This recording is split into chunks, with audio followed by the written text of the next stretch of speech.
Okay. Another day, another lesson, buddy. How we doing? Good. Good? Did you play golf at all this week? Like one round. One round? And how was it? Not bad. Not bad? A little better. Okay. A little bit help. Good, good. Okay, so in the very first lesson, you stated that you wanted to learn how to hit a flop shot. Okay, so we're going to learn about that right now. All right, you've got a 60-degree wedge here, which is perfect. You can use a 60, you can use a 56. I wouldn't go much higher than that with like a gap wedge or a pitching wedge because then you don't have enough loft to get the ball up in the air. Now, using this shot around the greens is kind of, for me, is a last-ditch effort. You've got not a lot of green to work with, so you have to land the ball soft, or you've got to fly over something, or you have a flag that's cut close to the side of the green, where you, what I call short-sided, you don't have a lot of room. Any other time around here, I would use a sand wedge, a gap wedge, and just try to chip it out on the green, how we've worked on before. You know, playing the ball back, grip it down a little bit, and just kind of chipping it out there. Landing it halfway to the hole, letting it run the rest of the way. Today, with the lob wedge, we're going to essentially do the same setup, but we're going to use the loft of the club to our advantage. Okay, so the loft of the club is what's going to get the ball up in the air. We're going to swing the club a little longer, but the ball is going to fly farther and land softer. Okay? So why don't you come right over here, and we're going to go over setup really quick, and then I'm going to let you kind of hit a few and send you on your way here, okay? So make sure when you're practicing, give yourself a decent lie. I do a few lessons with people that they'll just drop the ball down and hit it out of holes, and then they wonder, why am I never getting under the ball?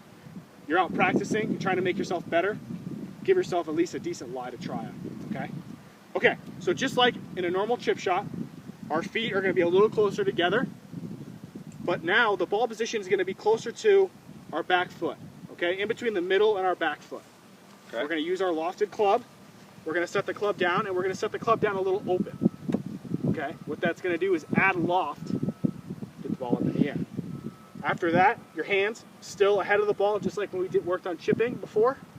And we're going to swing a little longer and try to go right underneath the ball, which is going to pop the ball up in the air and roll it to the hole.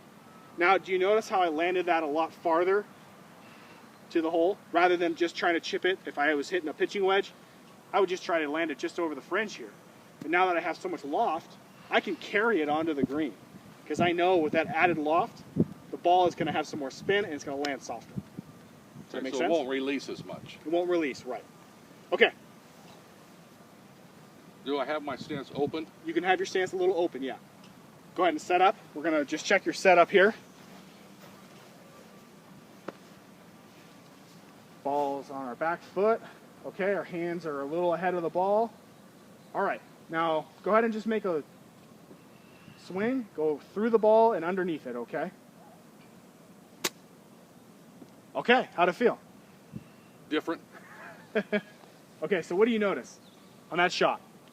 Where did it land? I decelerated the club. Okay, you got a little behind the ball. Right. But what do you notice when it hit the green? What did it do? It didn't roll. It didn't roll at all. It rolled 3 feet, and you're going downhill. So this is why this shot is really important to have in your bag. Because when you have these type of situations, you can literally land the ball on the green and not have to worry about it running 10, 15 feet. Okay, do it again. Good setup. Okay. Great shot. Very nice. Tap in. Good job. Okay, so now on this shot, I want you to imagine that you have to hit the ball a little shorter. So what would you do to get the ball a little shorter? How would you hit the ball higher to land softer? I'd open the club face. Okay, good. So I want you to show me that. Same swing? Same swing, everything's staying exactly the same. All we're doing is opening the club face a little bit. Great job. So what do you notice there? It just stops. Right, and as you open the club face and add more loft, the ball goes higher, a little higher. Yeah, a little and more. lands softer. Correct. Okay, go ahead and hit one more.